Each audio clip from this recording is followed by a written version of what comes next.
Olá, boa tarde. Eu sou o professor Júlio Rezende. Estamos realizando hoje, né, um evento em parceria da Universidade Federal do Rio Grande do Norte, através da disciplina Gestão Ambiental do curso de Engenharia da Produção.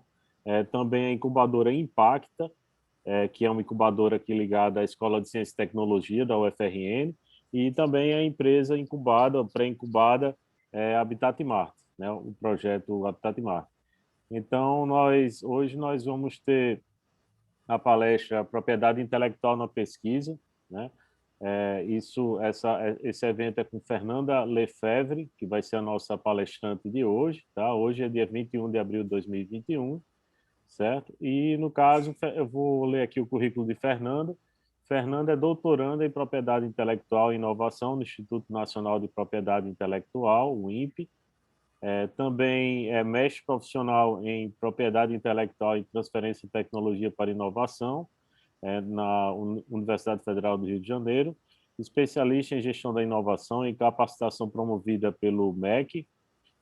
Também ela tem formação na Steinbase International Business School, graduação em Desenho Industrial pela PUC do Rio de Janeiro.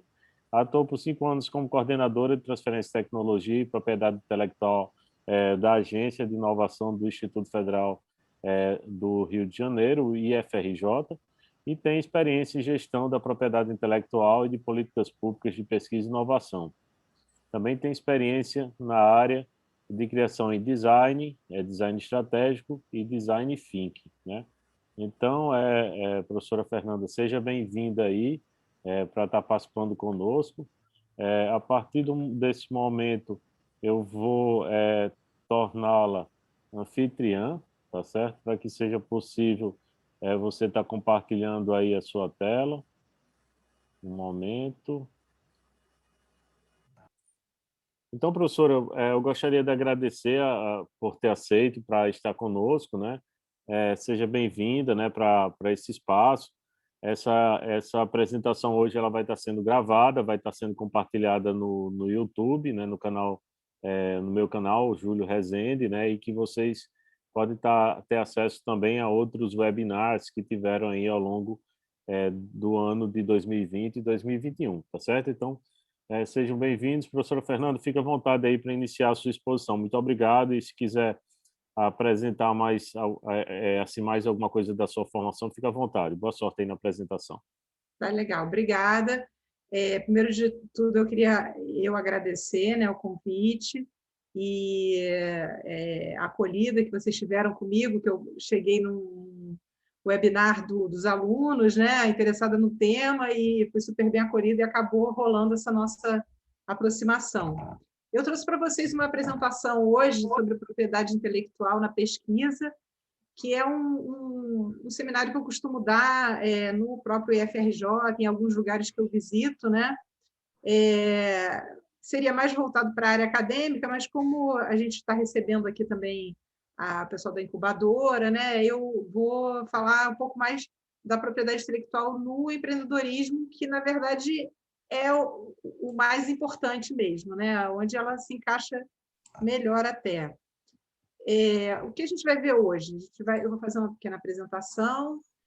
Pessoal, deixa eu só avisar para vocês que essa apresentação ela é bem lúdica, né? Estou tentando trabalhar com uma linguagem bem próxima da gente, com memes, inclusive com jogos de interação. Então, o importante é a gente participar, que eu acho que é assim que a gente aprende mais, né? Então, primeiro a gente vai falar o que é propriedade intelectual, o que isso tem a ver com cada um de nós no nosso dia a dia, né?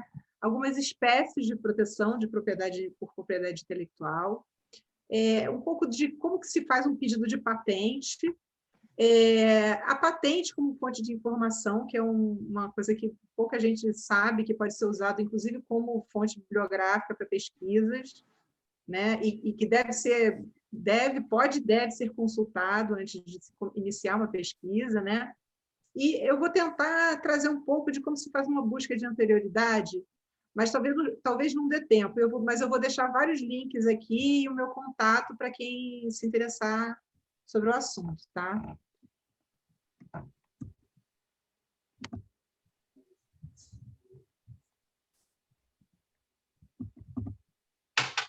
Travou aqui. Ah, foi. O professor Júlio já me apresentou, né? Aqui é um pouco do que ele falou. Então, eu queria propor para vocês, como uma primeira tarefa, quem tiver no desktop ou quem quiser acessar pelo celular, acessar esse site aqui, mente.com, para eu saber um pouco mais de vocês, né? Porque me apresentaram, mas eu não conheço vocês. Então, vocês entram nesse site e digitem esse código aqui, que eu vou aproveitar para mostrar para vocês uma ferramenta que eu gosto muito.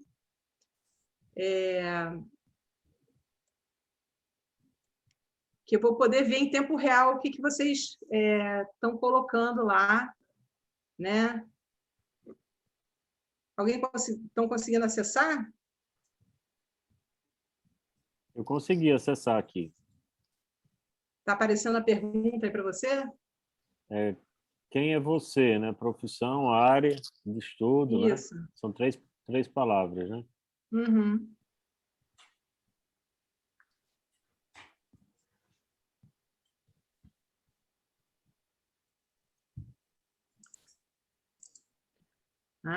Tem um neuro... Você é tudo isso, Júlio?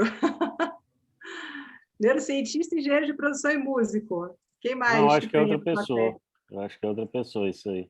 Outra pessoa? Bom, então já estamos vendo que é uma plateia bem eclética, né? Isso. Mais alguém está participando? Olha, biotecnologia e estágio de patentes. Então, tem um colega da UFRJ também. Gente, tem bastante gente, então, né? Aqui, ô, Fernanda, a gente Ah, tá vendo a sua tela do PowerPoint, a gente não está vendo a tela do Mente, tá? Aí, não? deixa eu ver aqui se eu vou tornar você anfitrião novamente. Você pode parar de compartilhar essa tela e compartilhar a tela do Mente para a gente ver como é que tá. Olha aí, ó. Estão vendo? Agora estou vendo, sim. Legal.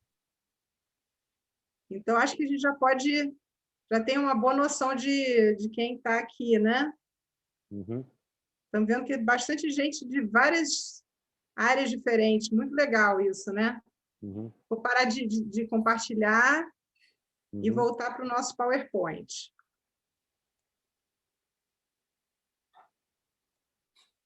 Então, vamos lá. Propriedade intelectual.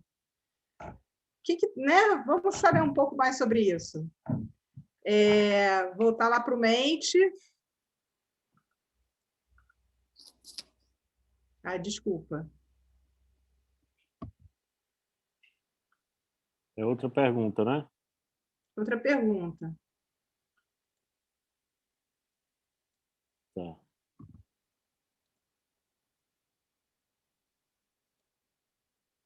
Estão conseguindo acessar? Vocês estão vendo também minha tela? Ainda não está compartilhada, não.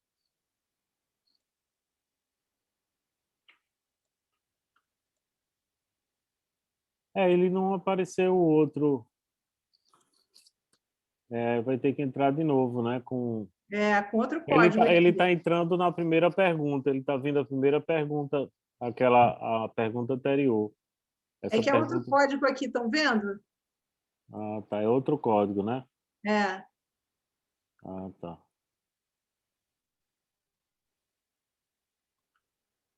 Tá, só um instante.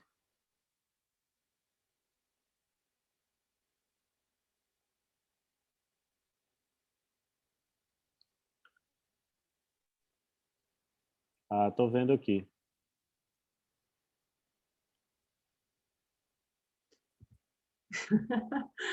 Bom, vamos saber hoje, né?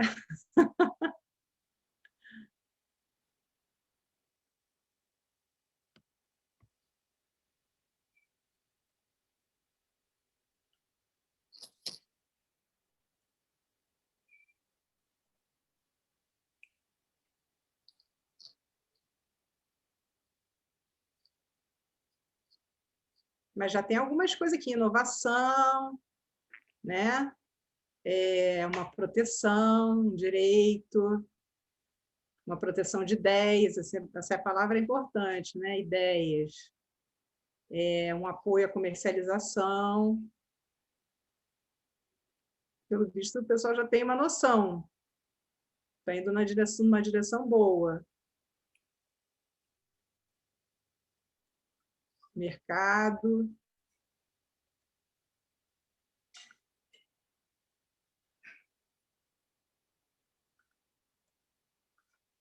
E como a propriedade intelectual está presente no seu dia a dia? Marcas e patentes.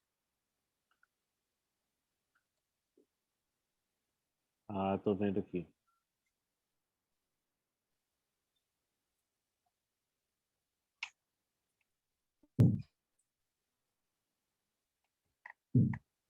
Em todos os produtos.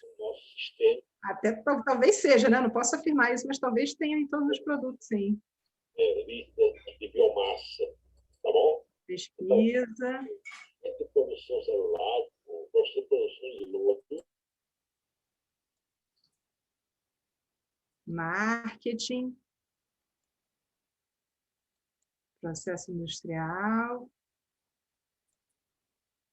Pô, eu acho que o pessoal já está bem até com uma noção, estou achando bom, né? Porque normalmente nas palestras que eu vou, as pessoas às vezes não têm nenhuma noção, né? Eu vou encerrar aqui, que eu acho que a gente já brincou bem, né? Uhum.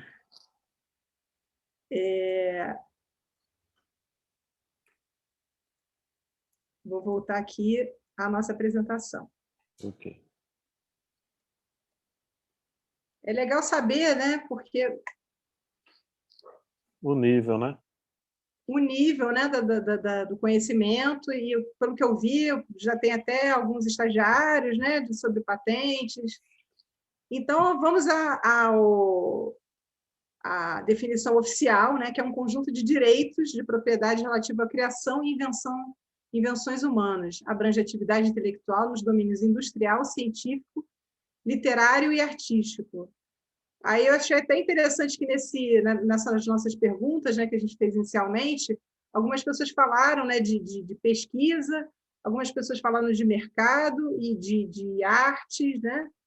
Então, na verdade, abrange isso tudo mesmo, né? E o que protege?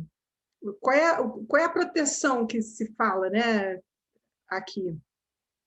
É que concede aos inventores, criadores e artistas uma exclusividade na exploração de suas criações, né?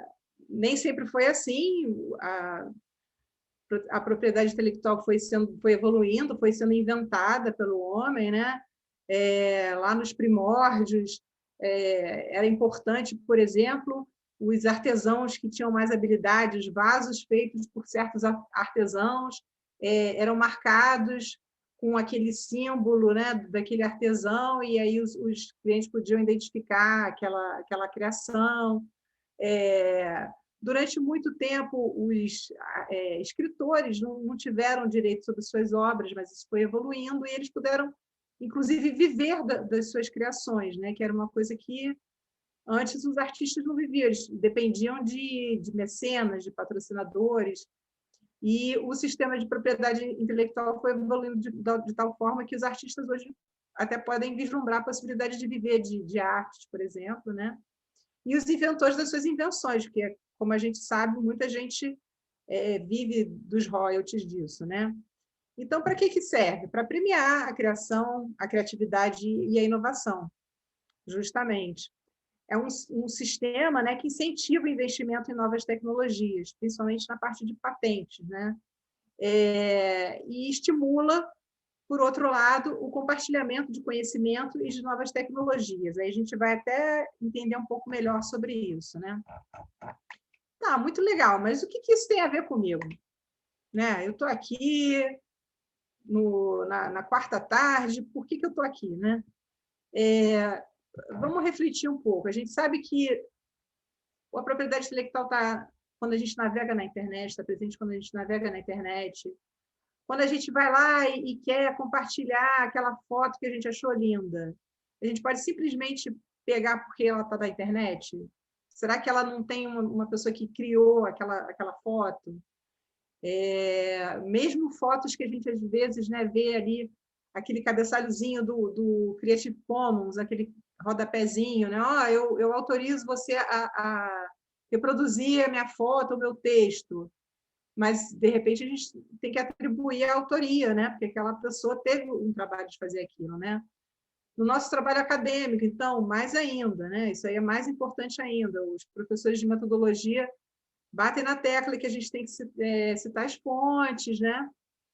E quando a gente participa da pesquisa científica, uma boa prática seria a gente ver o que já foi feito, né, sobre o nosso tema. Então, seria interessante ver também se já existem patentes no que numa tecnologia que a gente vai inventar, o pessoal da engenharia, principalmente, né, que faz inventa muita coisa, né? Quando a gente inicia o emprego, né, vamos botar lá no nosso currículo, ter cuidado para a gente botar sempre informações com os direitos autorais, né? Principalmente quando a gente vai abrir um negócio, todo mundo, a maioria das pessoas, quando vai se registrar na Juscer, na Junta Comercial, Juscer é aqui do Rio, né?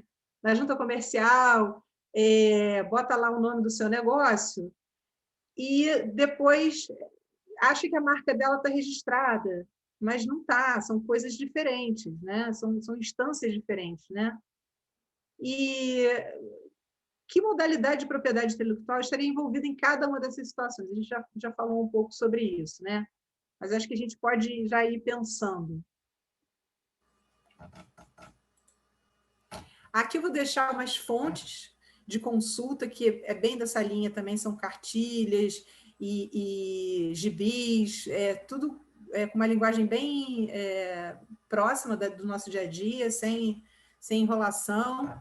E tem 2 videozinhos aqui sobre direitos autorais, que eu acho muito legais, que a gente pode... eu não vou passar aqui, mas depois, se vocês quiserem, eu recomendo realmente vocês verem. E isso aqui é um esquema, né, para a gente pensar, refletir, né, nas 3 linhas de frente que a gente vai atuar na propriedade intelectual do nosso dia a dia. Primeiro, a gente tem que respeitar o direito dos outros, né?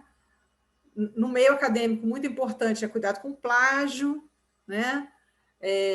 Não é só porque está na internet que é de livre acesso. Usar a API como fonte de informação, como uma fonte bibliográfica, porque os documentos de patentes e todos os outros registros do INPI são documentos públicos.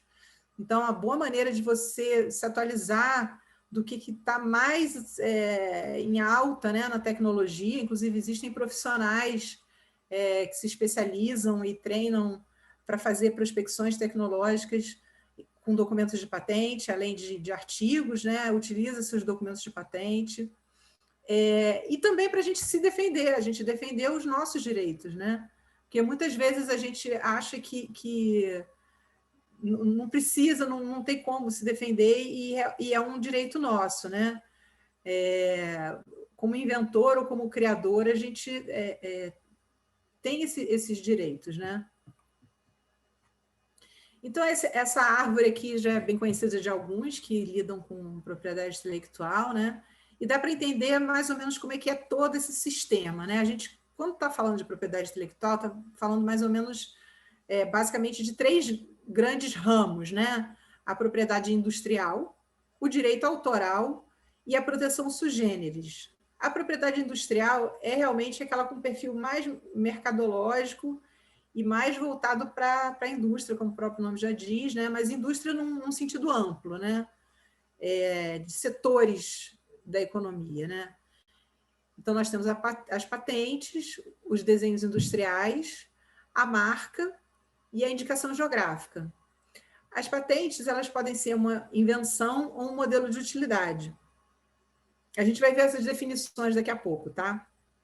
As marcas, elas podem ser de produtos e serviços, elas podem ser coletivas e podem ser de certificação. O direito autoral, ele é um ramo dividido entre direito do autor direitos conexos e os programas de computador.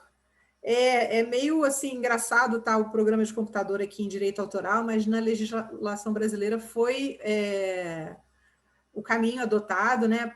Porque a propriedade intelectual ela existe desde o século XIX, né? Que já tem legislações de propriedade intelectual.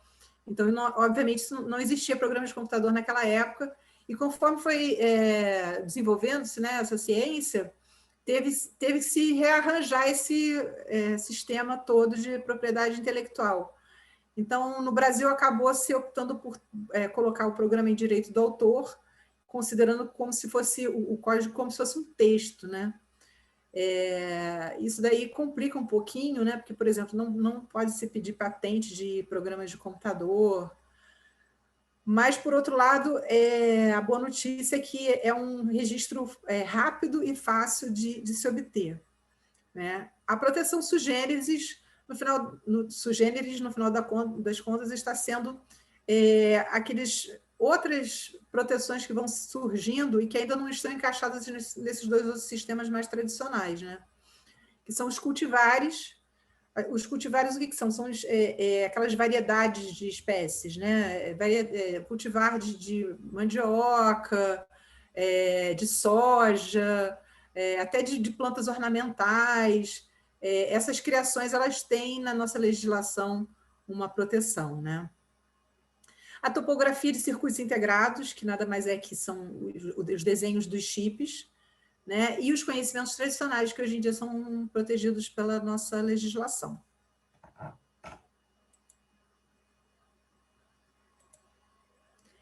E aqui a gente vai falar um pouco mais sobre propriedade industrial, né? Porque é um assunto muito extenso, então a gente vai ter que selecionar um pouco alguns, né?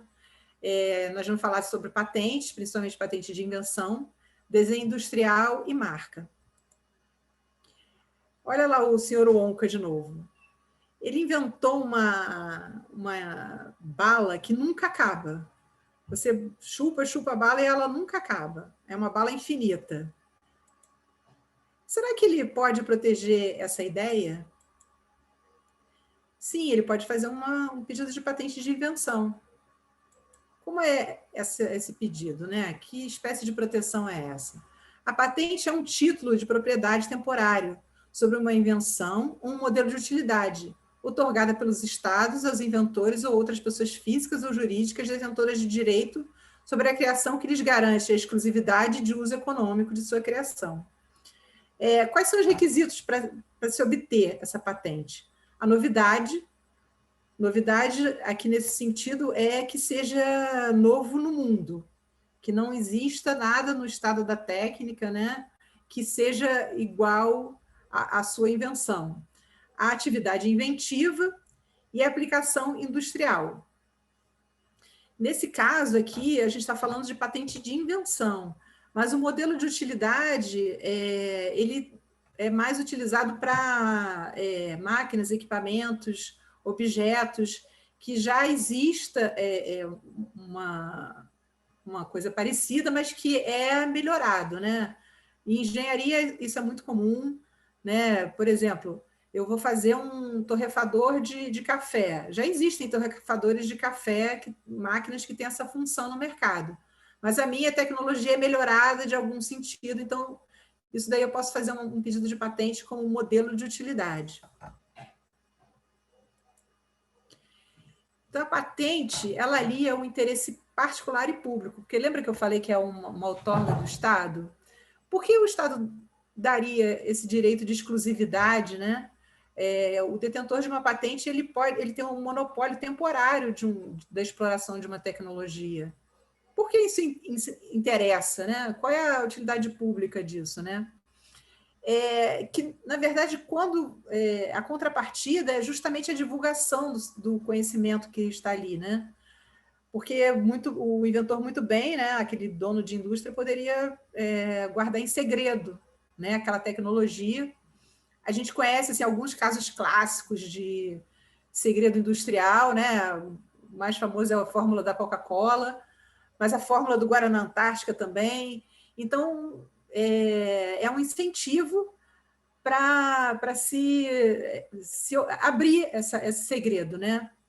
Alguns industriais resolvem não fazer isso, outros veem isso como uma vantagem, principalmente a indústria farmacêutica, né? Então, por que as patentes são importantes? Porque elas têm uma atualização tecnológica permanente. Como há essa vantagem, né? Como é uma garantia de direitos, é de interesse de quem está investindo em inovação, está sempre pedindo patentes e sempre divulgando essas ideias, né? Então, divulga, né, as técnicas ao público, é uma alavancagem de desenvolvimento e crescimento econômico, e para o empreendedor é uma maneira de ter mais competitividade no mercado e permite a introdução de uma nova tecnologia no mercado, oferecendo tempo para a organização do seu negócio, né? Então, você não precisa estar com todo aquele aparato da indústria pronto para já ter esse monopólio. Isso daí, em certos momentos, ele é muito importante, né? Principalmente nas telecomunicações. Isso daí foi muito comum, né? Quando se introduz uma nova tecnologia que o público não está acostumado, até ter aquela azeitada, toda aquela cadeia de distribuição, tal, você perde um tempo, mas que você vai gastar dinheiro com isso, né? Mas tendo a patente, você garante um retorno, né? A garantia de um retorno daquele investimento na inovação. Existem outras formas de proteção? Aí aquele anãozinho lá da Fantástica Fábrica de Chocolate, né, que sabe tudo de propriedade intelectual, fala, existe sim, existe desenho industrial e marca. No caso lá da balinha, né, poderia ser feita uma proteção por desenho industrial. Como assim? Essa invenção, ela tem uma forma diferenciada, né? Então, ela poderia pedir um registro, o senhor Onca poderia pedir um registro de desenho industrial que protege o aspecto ornamental dos objetos. Ele protege a forma de fora, né? sem ser a função. E você pode pedir um registro, se tiver criado, por exemplo, um novo formato de relógio, um brinquedo, um veículo, até mesmo as estamparias, né? Até mesmo uma coisa plana, né? Porém, não pode ser pedido registro de nenhuma função prática. Os requisitos são ser visualmente novo e original, na sua configuração externa, e que possa servir de tipo de fabricação industrial, ou seja, tem que ter uma aplicação industrial, né? Tem que ser reproduzível, não pode ser apenas uma obra de arte, um artesanato, que aí a gente vai... aí é direito do autor. Mas ele teve maior trabalho de lançar chocolates maravilhosos, produtos inovadores, e depois de todo esse trabalho, piratearam ele e lançaram um chocolate vagabundo chamado Winca, só para confundir o consumidor e pegar uma carona na marca dele, que é tão famosa. É porque ele esqueceu de registrar a marca. E aí a gente vê aqui a marca Wonka, que aqui na real, fora da nossa historinha aqui, ela é realmente registrada, né? Quando tem esse Rzinho aqui é porque ela está registrada. E ela vai certificar uma qualidade dos produtos, né? A marca ela tem uma função informativa muito importante de informar a qualidade.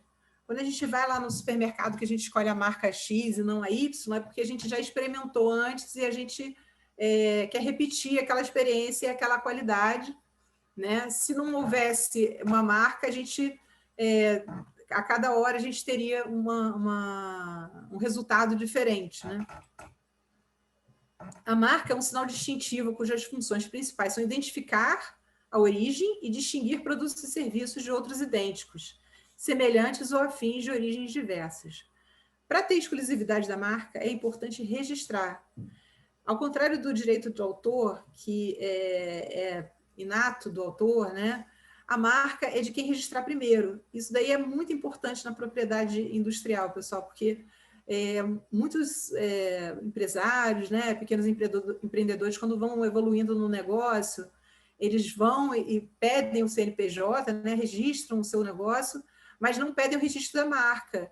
E aí acaba que pode vir outras concorrentes e registrar a mesma marca, mesmo que já estejam no mercado há mais tempo, sabe?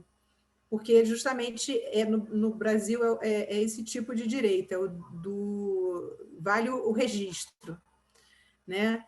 Então, são suscetíveis de registros os sinais distintivos visualmente. Não, no Brasil, tem essa restrição, né? É só perceptível visualmente. Em outras partes do mundo, a gente tem até casos de marcas sonoras, marcas olfativas, mas no Brasil é essa ligação com o visual. E aí, lembra que a gente falou dos programas de computador? E aí?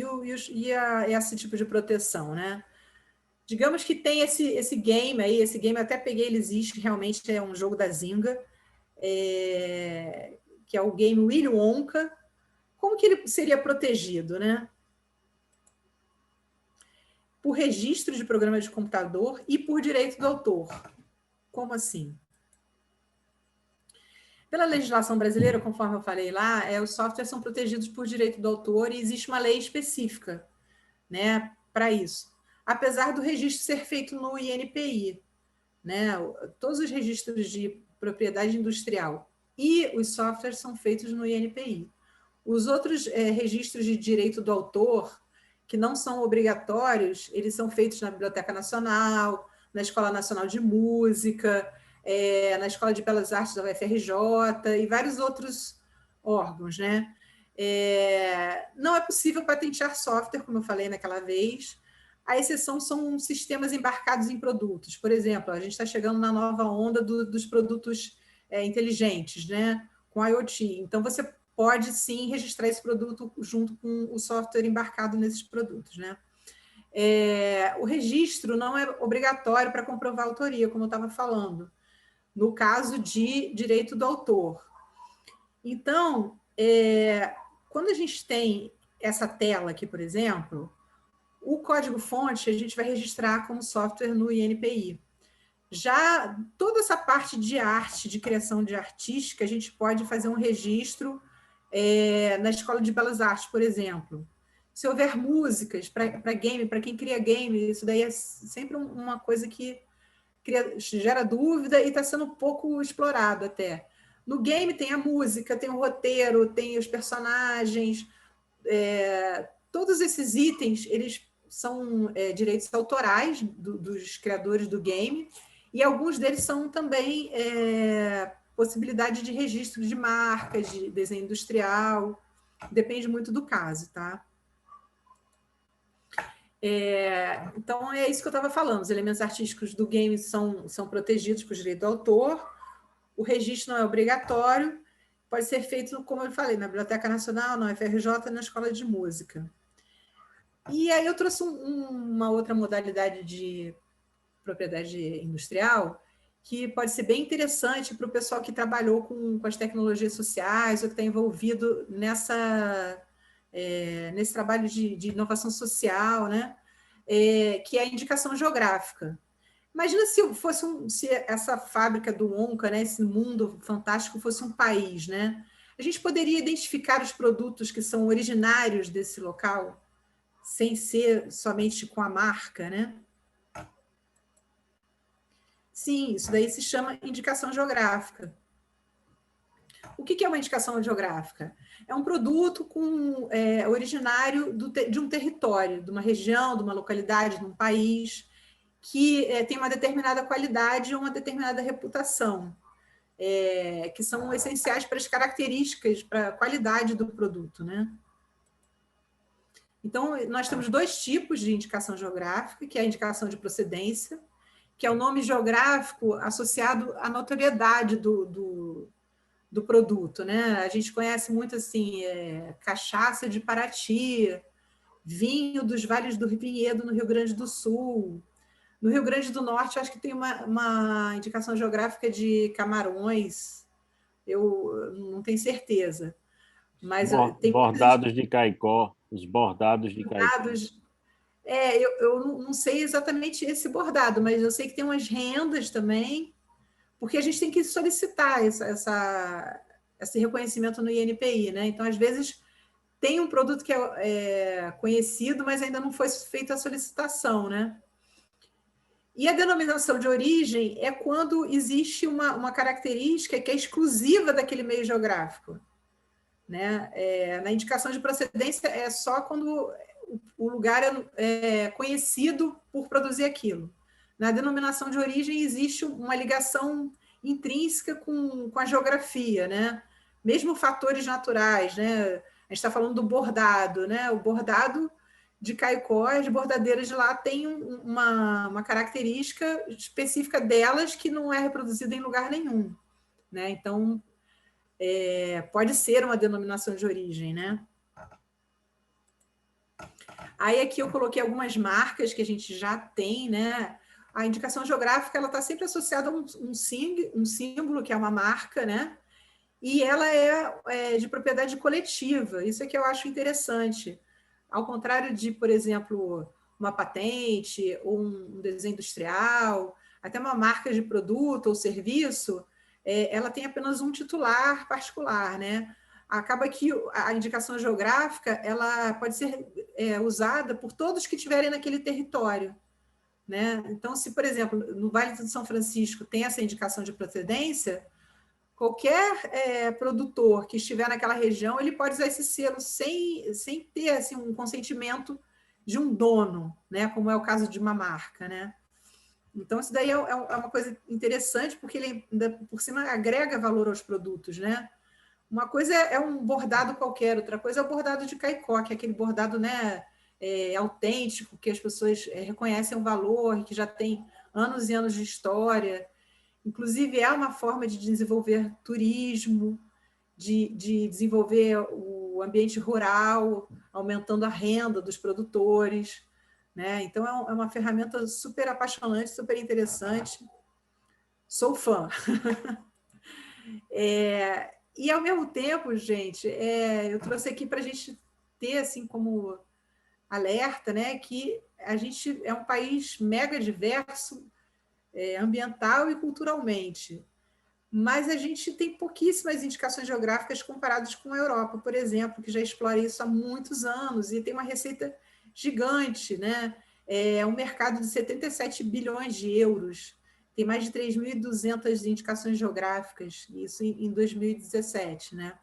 Aí eu trouxe esse mapinha aqui de Portugal, né, que é um país, sei lá, eu acho que ele é menor do que o Rio Grande do Norte ou do que o Rio de Janeiro, e tem essa quantidade enorme de indicações geográficas, cada lugarzinho daquele tem uma especialidade, é um vinho, é um queijo, embutidos, né? E isso daí é uma delícia para o turismo, né? Todo mundo quer conhecer essas coisas, né? E se aproximar desse conhecimento local, né? Aí, aqui eu já vou passar para uma parte de perguntas e respostas. Professor Júlio, não sei qual é o meu tempo ainda. Não, tá tudo ok. Ainda tem tempo. Tá, então eu vou passar para essa parte de perguntas e respostas, que são as que eu costumo receber lá no NIT, né, do IFRJ, mas que se vocês quiserem ir perguntando e me interrompendo, fiquem à vontade, tá? Tá, então patentes, né? Quem pode requerer? Pode ser pessoa física ou jurídica. Eu botei aqui IFRJ, mas vale para todas as outras instituições de ensino superior, tá? Por exemplo, se você é pesquisador da UFRN e você fez uma pesquisa com recursos da UFRN no seu tempo lá de horário semanal, né, com a participação de alunos, essa titularidade vai ser do próprio instituto, né, ou da própria universidade.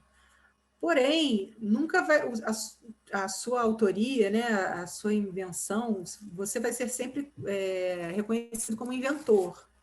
Isso daí vai depender muito da política de inovação de cada universidade, mas os royalties para uma possível perdão, para uma possível transferência de tecnologia, né, um possível licenciamento, eles vão variar de 5% para o pesquisador a 30%. Né? Isso daí depende muito da política da instituição. Né? E é possível haver uma cotitularidade, isso daí é muito comum nas universidades, né? Porque as empresas fazem contratos e, às vezes, tem parcerias entre universidades também.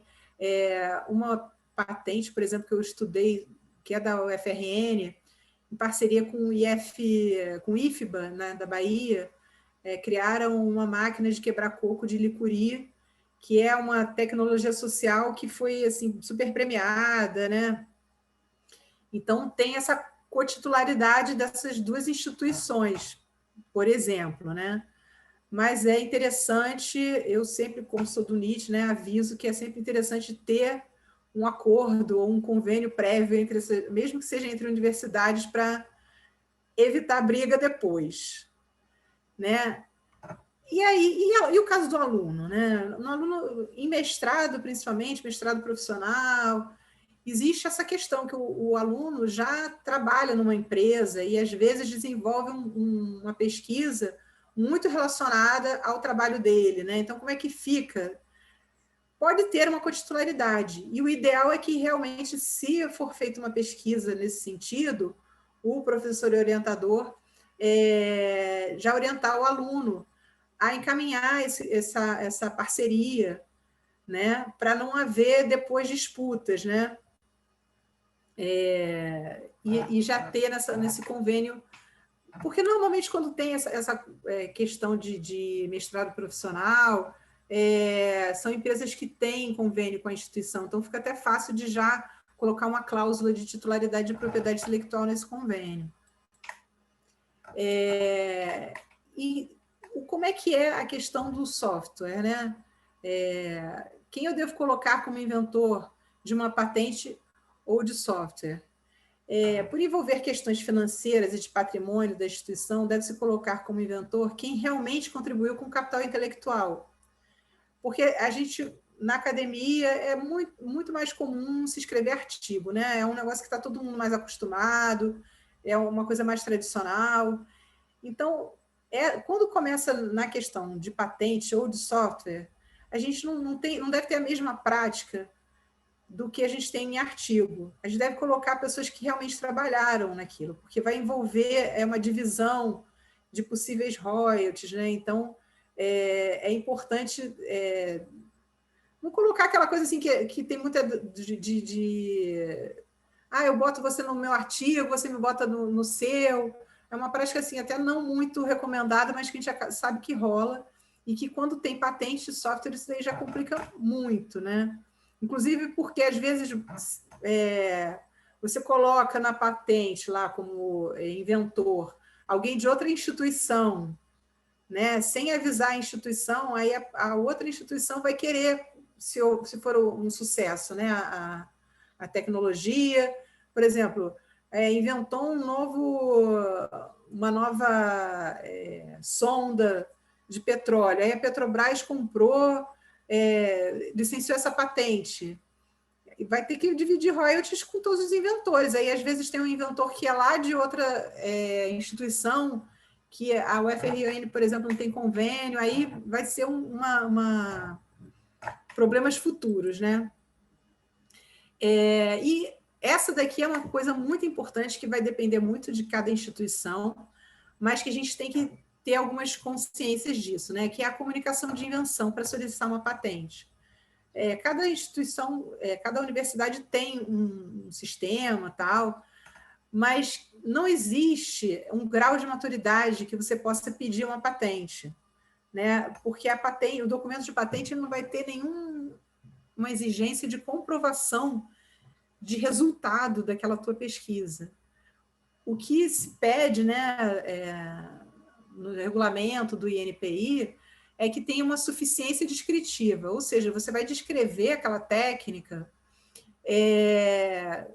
de modo que um técnico no assunto, que não precisa ser nenhum PhD no assunto, uma pessoa que seja formada naquela área, ela consiga entender e ela consiga achar aquilo suficiente para ela reproduzir aquela tecnologia. Né? Então, às vezes, existem muitas patentes sendo pedidas sem essa comprovação de resultado. Não é uma prática que é muito recomendada, mas como é mercado e envolvendo dinheiro, as empresas... É uma briga de cachorro grande, né? A gente está vivendo, por exemplo, uma pandemia que tem essa questão da vacina. Eu acredito que muitas vacinas, as patentes já foram pedidas, e a gente não sabe que momento que foi pedido isso. Porque, como a gente vai ver, conforme hoje é dia 21 de abril, se eu depositar uma patente hoje, ela correr tudo certinho, né, no meu processo, ela só vai se tornar pública daqui a 18 meses. Então, a gente não sabe em que momento que foi pedida essas patentes de vacina, entendeu? Então, talvez tenha sido pedido antes mesmo desses testes que foram feitos aí de fase 3 em humanos, né? Então, não tem essa exigência, mas, ao mesmo tempo, é uma estratégia que deve ser pensada junto com os NITs da instituição, eu falando aqui no caso de patente acadêmica, né? No caso de empresas, as patentes vai depender muito da estratégia de cada empresa. Porque a gente deve lembrar que, se a gente pedir logo, como é um tempo limitado, as patentes normalmente demoram 20 anos, né, de vigência, então, quanto antes a gente pedir, quanto antes a gente vai perder o privilégio, né? Aqui a gente já viu um pouco isso, né, que a invenção tem que ser inédita para o estado da técnica. Por isso que é bom pensar bem, né, antes de publicar os resultados de uma pesquisa. Aí aqui eu botei um outro meme que a gente conhece muito, né, aquele do Batman, né? Ai, meu Deus, Batman, publiquei o resultado da nossa pesquisa. Aí o Batman ficou desesperado. Ai, não, é agora, não poderemos patentear. Calma, também não é assim. Tem um período, que é chamado período de graça, que é de 1 ano, 12 meses, que o próprio inventor ou o próprio autor ele pode publicar isso e, em 12 meses, pedir a patente.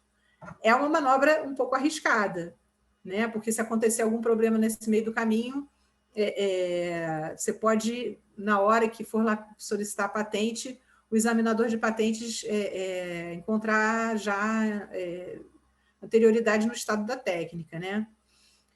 Então, é sempre bom a gente conversar, quem está fazendo pesquisa em universidade, conversar com o pessoal do NIT, para ser traçada uma estratégia, até mesmo, às vezes, antes de começar os resultados mais concretos, já ter essa consciência, principalmente quando se faz parceria e contrato com empresa.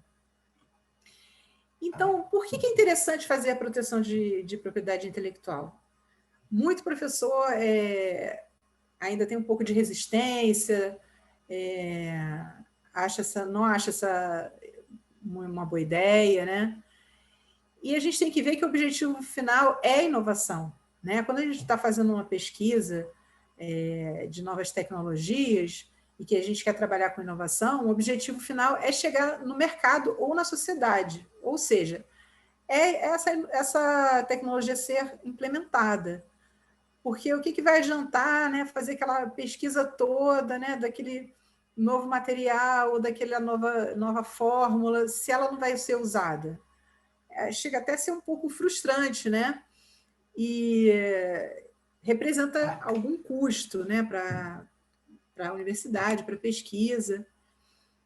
Então, é uma coisa que a gente tem que pensar, inclusive porque agora as universidades estão pedindo muitas patentes, e às vezes são patentes, como a gente chama de prateleira, né? Que as patentes não chegam ao mercado nunca, ficam ali, né? Só expostas lá no site da universidade e não há interesse, né? Então, é sempre uma coisa importante conversar com os técnicos do NIT. Né? E por que é interessante fazer a proteção? Então, eu coloquei aqui alguns perfis, né? Aqui está a IFRJ, mas a gente pode ler o FRN.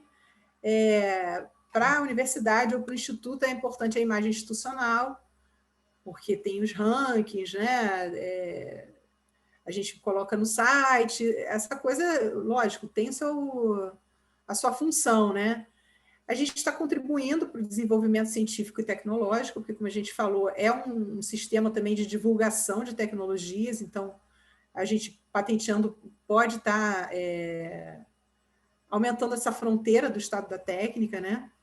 Tem o recebimento de royalties, e também a gente tem uns casos que previne de que outros pesquisadores de outros lugares do mundo, de outras empresas, façam eles mesmos as patentes e aí cobrem depois, por exemplo, para o país. Né? Um caso super clássico é o do captopril, que um pesquisador lá de São Paulo, né, ele fez pesquisa com o veneno da jararaca e descobriu umas funções maravilhosas daquele veneno, né? Estava fazendo pesquisa básica e começou a divulgar essa ideia sem patentear. E, no final das contas, uma empresa farmacêutica pediu a patente do captopril, que é um dos remédios mais vendidos, né, de pressão alta, e o Brasil gasta muito, muito dinheiro comprando esses remédios com royalties, né? Então, você, na verdade, fazendo esse pedido de patente, você está já criando anterioridade, né?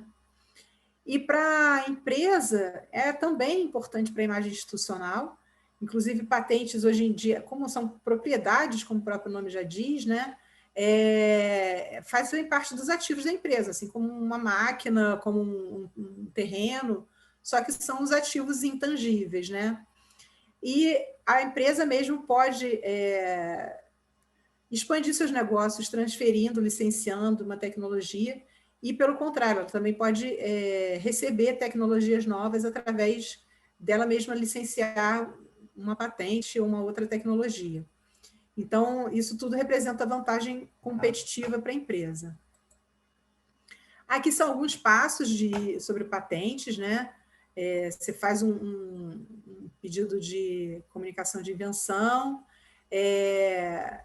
Aqui no caso do IFRJ, a gente faz a redação de patente lá mesmo, mas dependendo do NIT vai ter um outro profissional, né? E esse processo todo é feito pelo NIT. Aqui é um pouco do trâmite para se entender essas coisas que eu estou falando, de período de graça, né? Eu botei essa linha do tempo para a gente ter uma noção dessas anterioridades, né? Então, eu fiz um protocolo no dia 1º de janeiro, né? Começa o sigilo.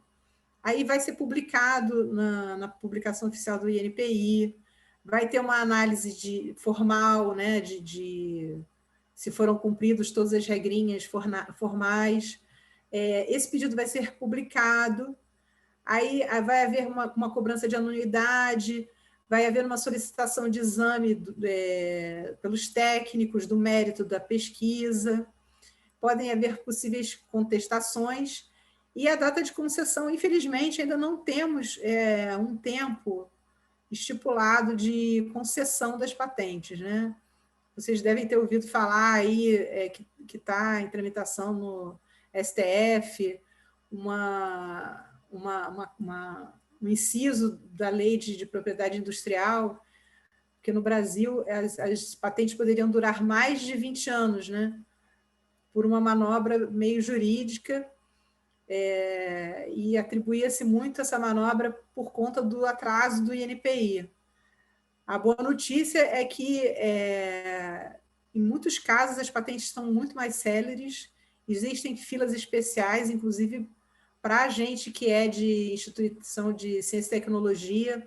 Se a gente estiver associado a empresas, né, nesse pedido, existe uma fila especial, né, uma fila acelerada. Para patentes verdes também existe uma fila acelerada, então o processo já está bem mais rápido do que há alguns anos atrás, né? Então, como é que a gente vai saber se a invenção é patenteável? A gente tem que fazer uma busca de anterioridade nos bancos de informação e de patentes, né? Existe o banco do INPI, a maioria é gratuito, quando é de escritórios nacionais, né? O banco de patentes do escritório europeu, o banco de patentes do Japão, dos Estados Unidos, da China. Muitos têm tradução também, então a barreira da língua está sendo mitigada, né? Aqui eu trouxe uma patente, né, para a gente ver como é que é. E esse aqui é um pedido de patente, na verdade, né? É um processo de preparação de queijo, né, que foi pedido pelo Instituto Federal do Rio de Janeiro e que está aguardando análise. Só para vocês terem essa carinha, esse aqui é o código, né, do pedido, que você vai acompanhar o processo por esse código. Tem a data do depósito e a data da publicação, que é aquela data que eu falei para vocês que é 18 meses depois. Aí, gente, patente como fonte de informação, que é uma coisa que a gente que trabalha com isso sempre reforça em seminários, que são uma fonte de informação incrível. Tem um número, né, uma estipulação de que 70% das informações tecnológicas nesses documentos não existem em nenhum outro tipo de fonte, porque é justamente o que interessa às indústrias, né? Existe muito segredo, concorrencial, então você vai ter vai ter informações de fronteira de conhecimento realmente, né? E dá para saber muito bem o que está sendo feito através desses documentos, né? É uma fonte completa de pesquisa. E as empresas utilizam esses documentos estrategicamente para monitorar tecnologias, para monitorar a concorrência, identificar tendências, onde fazer investimentos. Está gostosa! Aí, como eu falei, né, após 18 meses, a informação se torna pública, então o pesquisador pode acessar essas informações sem precisar inventar a roda, né? Eu conto muito um caso que aconteceu lá no IFRJ, de um aluno que estava muito empolgado, ele passou, sei lá, o TCC dele fazendo um protótipo de um alimentador automático para cães, né, que tinha um app, e assim, cara, ele estava muito empolgado, ele já estava pensando em patente, estava pensando em fazer uma empresa para explorar aquela invenção. Só que assim, ele foi lá me visitar e a gente não precisou nem acessar nenhum site especializado, nenhuma base de patentes, não. A gente só no Google já achou assim, igual a dele, sabe? E aí ele tomou uma ducha de água fria e ficou muito triste até, coitado. Eu fiquei um pouco chateada de ter dado essa notícia para ele. Mas aí eu falei assim, olha, então por que você não pega faz essa pesquisa, né, da anterioridade da sua invenção e tenta achar o diferencial? Porque você pode registrar, como eu falei, você pode registrar um novo desenho industrial. Aí depois a gente foi vendo, o comedor dele tinha um formato diferente. Por que você não pede um registro de desenho industrial? Pode registrar o software do seu aplicativo. Aí já ficou um pouco mais animado, mas a patente realmente não ia rolar, né? E aqui eu trouxe um pouco de como se faz uma busca. Assim, nesse contexto, sem a gente poder experimentar, eu acho que vai ficar um pouco complicado, né? Mas aí eu vou deixar aqui essas informações, eu deixo os endereços, né, das bases de patente, o INPI é o escritório brasileiro, o USPTO é o escritório americano, essa LATPAT é de patentes latinas, a SpaceNet, que é do escritório europeu, mas ela engloba mais de 90 países, inclusive patentes da Ásia, né, da China, Japão, Coreia, você pode acessar por lá, né? Então, tem bastante coisa para a gente poder ver, né? São todos gratuitos.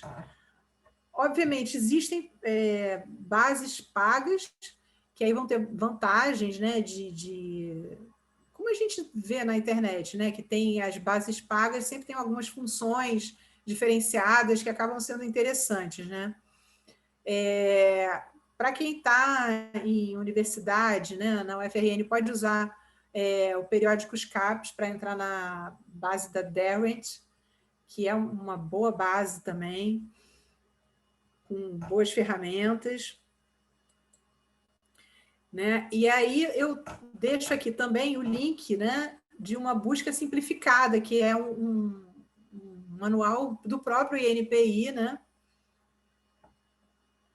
para quem se interessar no assunto, para pesquisar mais. E é isso.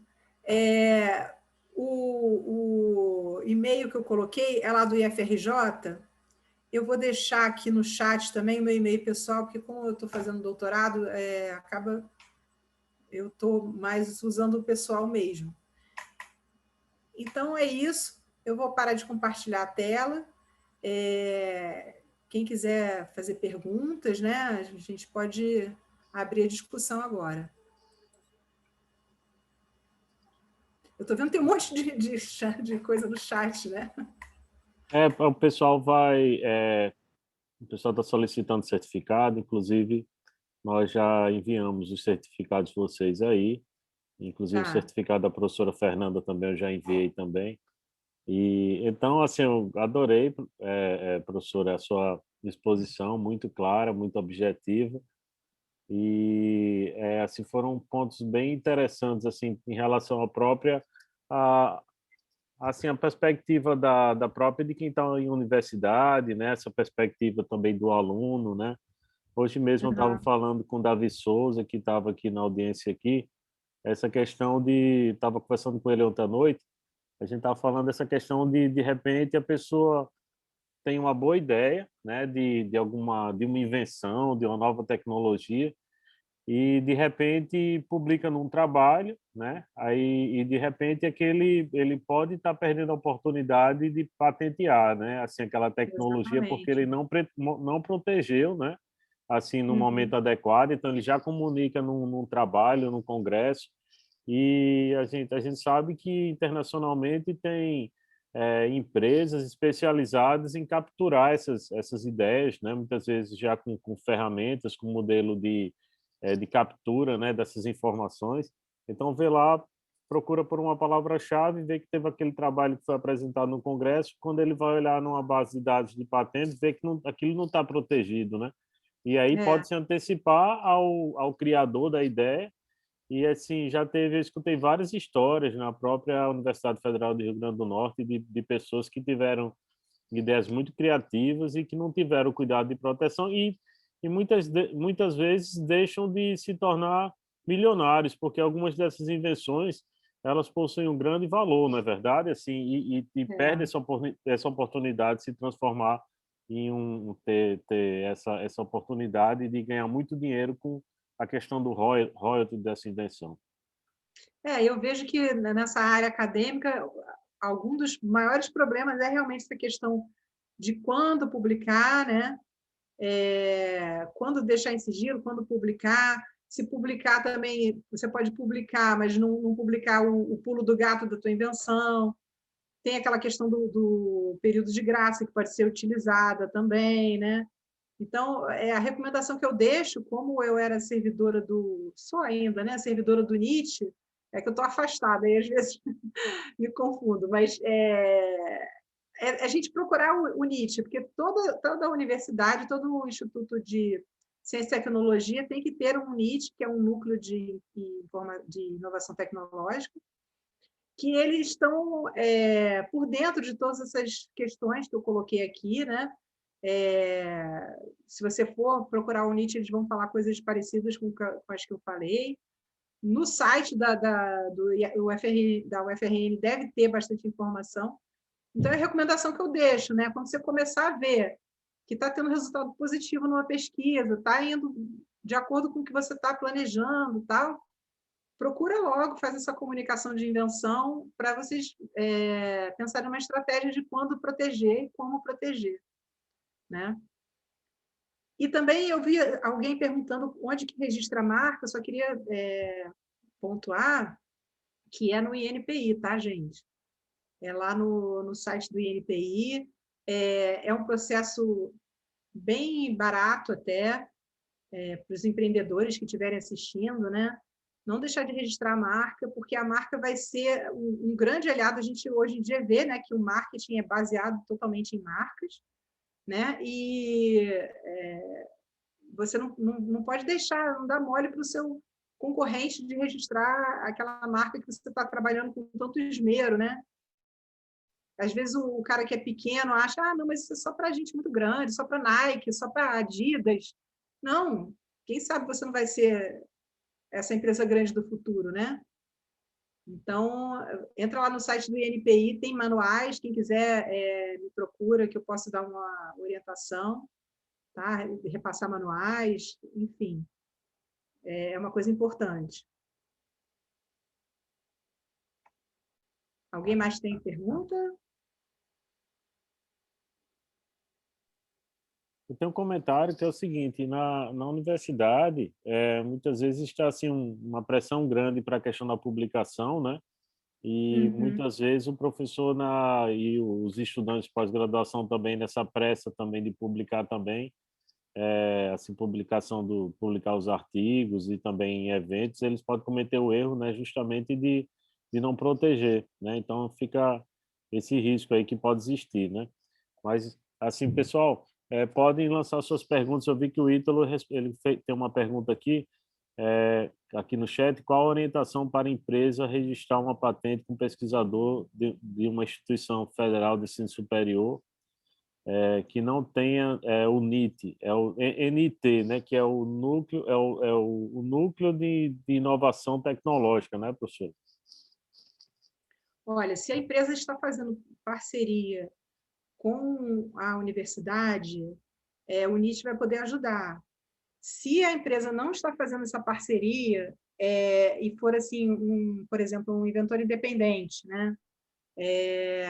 Os NITs, a universidade tem obrigação de auxiliar, né? Lógico que ela não vai pagar as taxas, mas é porque está em lei que é necessário auxiliar o inventor independente. Então, no caso de um MEI, é possível, né? Mas se for uma empresa já com um pouco mais de porte, eu aconselho buscar um escritório de patentes, inclusive porque a patente ela é territorial, tá, pessoal? Você registra aqui no Brasil, ela vale aqui no Brasil. Se você quiser entrar no mercado americano, dos Estados Unidos, você tem que registrar lá no escritório dos Estados Unidos, né? Porque também, daqui a pouco eu falo isso, mas então, é melhor você procurar um escritório, porque o processo é um pouco complicado, né? Tem que ter uma certa expertise, né? Não aconselho a fazer sozinho. A marca eu até incentivo, mas a patente já é mais complicado, né? A não ser que você faça cursos e vá se especializando, né? Mas, inclusive, assim, algumas incubadoras têm esse auxílio, né? Não sei como é que está a incubadora da UFRN, né? Mas normalmente tem um convênio com os NITs, né? Então ela pode fazer essa consultoria, mas se for uma empresa totalmente independente, eu aconselho um escritório de patentes, né? E, como eu estava falando, né, aquele outro lado da moeda, como a patente é territorial, existe uma grande janela de oportunidade para quem é microempreendedor de pegar patentes que estão depositadas no estrangeiro, que são tecnologias muito interessantes, e trazer para o Brasil, explorando o mercado brasileiro. Isso daí não é uma coisa ilegal, não é uma pirataria, é o que a gente chama de freedom of act, né? Que liberdade de atuar economicamente. E já tem bastante gente fazendo isso, né? Inclusive, eu soube de um pesquisador que está fazendo isso para o SUS, né? Na rede pública. Ele pegou patentes da área de saúde e está trazendo para cá, não necessariamente medicamentos, tá? Porque medicamento é difícil de eles darem mole, mas às vezes material hospitalar. Então, é o outro lado da moeda, a gente pode aproveitar isso também. Rodolfo tem uma pergunta aí. Oi, Rodolfo, pode ficar à vontade aí para abrir seu áudio aí. Olá, pessoal, boa tarde. Oi. Parabéns, Fernanda, pela palestra. Parabéns ao professor Júlio, do pessoal da Impacto também pelo evento. Sempre é muito bom trocar experiências e eu conheço muito pouco, não tenho conhecimento tão profundo nesse mecanismo de patente. A gente até registrou uma patente agora, recentemente, no nosso doutorado, e nas rodas de discussões, a gente fica pensando nas seguintes situações que eu gostaria de tirar essa dúvida contigo, que não é o processo em si de patenteamento, é o processo de licenciamento dessa patente. Existe algum material, ou o próprio INPE tem alguma assessoria para, por exemplo, ter mecanismos de proteger esse licenciamento? Porque vamos imaginar a seguinte situação hipotética, né? A gente tem um registro de um determinado material, um catalisador, por exemplo, e a gente faz o processo de licenciamento para essa empresa. Uma empresa que quer explorar um investidor. E durante esse processo de licenciamento, é claro que a empresa vai conhecer, né, toda a formulação desse material, todos os parâmetros de processamento, e a gente fica imaginando que não há impedimento para essa empresa, após conhecer a formulação, desenvolver um material semelhante e depois, em determinado tempo, a empresa encerrar o contrato de licenciamento e usar o próprio material dele. E a gente estaria limitado a explorar economicamente essa patente. Não sei se isso faz sentido, eu não sei como são as regras de licenciamento, são bastante rígidas, mas ficou essa dúvida na nossa roda de conversa aqui com os colegas. Faz total sentido a sua pergunta, porque, inclusive, você levanta a bola para falar da importância de se fazer um bom contrato, né? É importante ter uma assessoria jurídica, né? Se for uma spin-off universitária, estiver incubada, já tem incluído lá no pacote, né, essa assessoria. Mas já a pequena empresa, ela deve procurar uma assessoria jurídica, sim, porque você pode amarrar essas coisas no contrato. Para você ter uma ideia, a Fiocruz fez aquele contrato, né, de transferência de tecnologia lá da AstraZeneca. Pô, tem várias coisas ali que amarram dela produzir aquela tecnologia, entendeu? Uma das maneiras é você, no caso farmacêutico, a Fiocruz tem que comprar lá a IFA da empresa, existe uma possibilidade de cercear mesmo a produção daquela tecnologia após o término do contrato, né? Ou de não poder produzir o mesmo produto com outra tecnologia. Assim, um ramo do direito só para isso, sabe? Tem gente bem espertinha. O lance é ser espertinho, fazer um bom contrato disso, né? Porque vão fazer contigo também, se você quiser receber uma tecnologia, né? Mas, assim, uma coisa que a gente nunca vai poder impedir é a pesquisa, né? Isso daí tem os dois lados da moeda. Então, por exemplo, se você importou uma tecnologia, está recebendo, né, aquela transferência de tecnologia, nada impede de você fazer pesquisas em cima daquela tecnologia que você está utilizando, né? E se não tiver nenhuma cláusula no contrato, você lançar outros produtos com aquilo, né? Então, ao mesmo tempo isso, né? Se a gente estiver licenciando, né? Se a gente for um licenciador, vai poder ter uma evolução daquela nossa tecnologia. Então, na verdade, algumas maneiras também, né? Isso daí já é teoria econômica, que eu estou estudando no doutorado. Mas, assim, são os famosos ativos complementares, né? Que você tenta, não só pelas patentes, né? Mas você tenta reter esse monopólio do mercado através, às vezes, de distribuição, às vezes de contrato com assistência técnica. Isso daí, dependendo do ramo de atividade, é tão mais importante do que a inovação da tecnologia em si, né? A gente tem vários casos aí aquele caso clássico das tecnologias de videocassete, né? Era o VHS e Betamax. Você é novinho, não sabe nem o que é isso. Mas, na nossa época, tinha duas tecnologias que estavam concorrendo.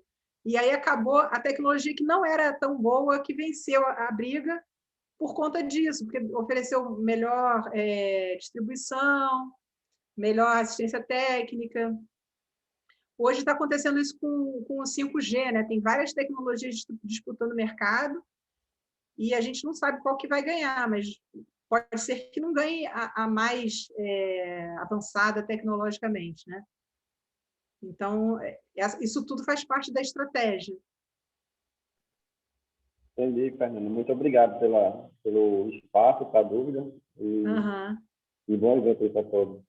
De Muito nada. obrigado. Espero que tenha ajudado, né? Eu sei que não é Com muito certeza. simples, mas é interessante, bem interessante. Fernanda, uma coisa, lembrando a pergunta do professor Rodolfo aí, nós temos, muitas vezes, em monografias em trabalhos de conclusão de curso da universidade, e também em dissertações e teses, assim, objetos que eles podem possuem um potencial em se transformar em patentes, né, em serem protegidos, né, porque muitas vezes, por exemplo, um estudante ele está elaborando uma espécie de uma estufa de plantas, tá? Que aí para as plantas elas se desenvolverem dentro. Então isso, vamos supor, isso de repente um trabalho de conclusão de curso numa engenharia, né? Então, como é que a gente... Qual a dica que você daria para, de repente, por exemplo, uma primeira dúvida que eu tenho é o seguinte: isso que está sendo produzido a nível de TCC, dissertação e tese, que está sendo comunicado lá nesses textos, né? E se for, por exemplo, uma dissertação e uma tese, ele é disponibilizado no portal CAPES, né?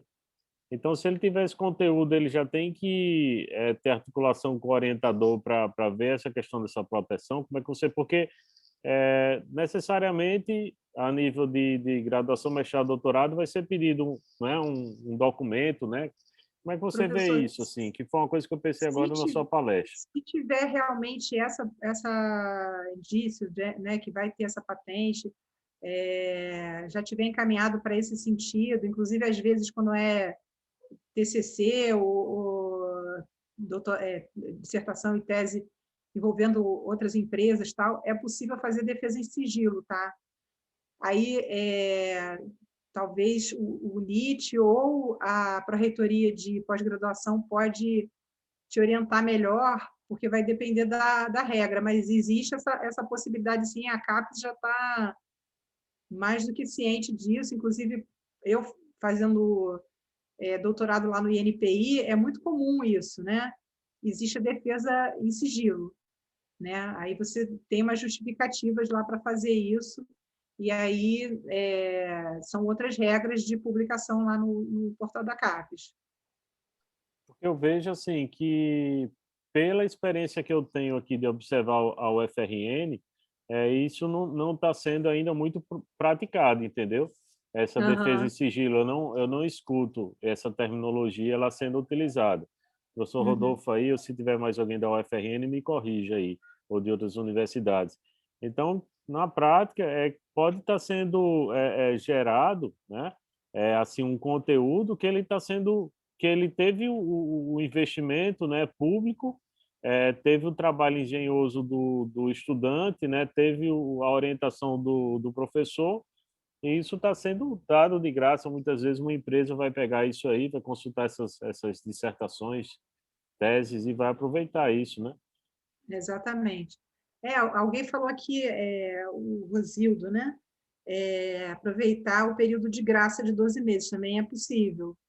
É um pouco mais de risco, né? Porque você acaba tendo esse tempo correndo de 12 meses para fazer esse pedido, né? Então, se você ainda quiser fazer pesquisa posterior, né, à defesa, você vai ter 1 ano para pedir essa patente, né? Mas também é possível, né? Você faz essa manobra de defender e logo em seguida pedir a patente, ou já pede antes de defender, né? Mas, assim, existe essa possibilidade também de defender em sigilo. É só contar essa dica aí para vocês, dar essa dica aí para vocês. O Ítalo está perguntando aqui, no caso das patentes para comercialização de produtos e serviços, quais os percentuais atribuídos aos envolvidos, no caso a empresa, o pesquisador e a universidade com o núcleo, né, de inovação tecnológica. Isso varia um pouco de universidade para universidade? Como é que é isso? Varia. Por lei, a distribuição de royalties, né, e de ganhos econômicos, ela vai gerar em torno de 5 a 1/3 dos royalties ou dos ganhos apurados, né? Aí cada universidade ou cada ICT vai ter uma política que vai ter essa distribuição diferente, né? Existem ICTs que já estipulam que vai ser 1/3 sempre para o pesquisador. Outras já estipulam que vai variar, né, conforme o contrato. Porque, assim, a gente está falando, às vezes, de invenções que geram milhões em royalties, né? A USP tem uma patente daquele Vonal, aquele remédio para enjoo, né? Que gera milhões todos os anos, né? E aí o pesquisador não deve ganhar 1/3, né? Deve ser menor, acredito eu não tenho esse dado, mas, entendeu? Dependendo do volume do contrato, né? E na questão de parceria público-privado, né? Quando é universidade e empresa trabalhando juntas, depende sempre do termo feito anteriormente, né? Seja o convênio ou o contrato, né? E algumas universidades, elas têm já estipulado na política que se diga previamente: o pesquisador tal participou tantos por cento dessa invenção, a universidade tal participou tantos por cento, tem uma métrica, né? Então, isso daí vai depender muito de cada instituição. O número que a gente tem é de 5 a 1/3 para o pesquisador em royalties. O número certo, assim, por lei. Certo. Então, Fernanda, tendo em vista a gente já está um pouco avançado aí na exposição, agradeço bastante sua apresentação hoje aqui, foi muito esclarecedora. Uma coisa que eu fiquei curioso aqui, que acho que seria interessante uma outra palestra, a gente pesquisar sobre isso, assim, seriam quais as patentes mais bem-sucedidas no Brasil, né? Para os pesquisadores também, esses pesquisadores que quem são esses pesquisadores ou esses 10 pesquisadores que têm essas patentes mais bem-sucedidas, né? Porque realmente isso pode gerar importantes royalties, né, para os inventores. Eu conheço uma pessoa que mora na França, que ele é um milionário, assim, mora numa espécie de um castelo, um professor de uma universidade, na França. E A gente chega lá. Ele, assim, o pessoal, poxa, como é que ele consegue ser tão rico assim? Mas esse professor ele se transformou em milionário por conta de umas 100 patentes que ele possui. Então, quer dizer, de cada patente ele tem um royalty, né? Que aí realmente ele se transformou em um milionário realmente por conta dos royalties que ele recebe dessas patentes, né? Então, isso aí pode ser um caminho, né, para os pesquisadores aí que têm essa visão empreendedora, né? Realmente tem que ser coisas que sejam interessantes, né? Mas é muito motivador a gente pensar sobre isso. É isso aí. Bom, pessoal, eu deixei meu e-mail, não sei se já se perdeu aí nos comentários. Posso botar aqui de novo? Se vocês tiverem mais dúvidas, eu esclareço. Se eu não souber responder, eu pergunto para colegas lá do INPI. Tem que aproveitar que eu estou fazendo esse doutorado, tem um canal direto lá com eles para tirar as dúvidas. Muito obrigado, Fernanda. Obrigada a vocês pela oportunidade, gente. Essa palestra ela vai ficar salva no YouTube. Espero que as pessoas acessem, né, posteriormente, aí, né, tenham interesse em estar assistindo esse conteúdo. E fique à vontade de entrar em contato conosco, tá? Muito obrigado e boa tarde a todos. Obrigada, tchau, pessoal. Tudo de bom. Tchau.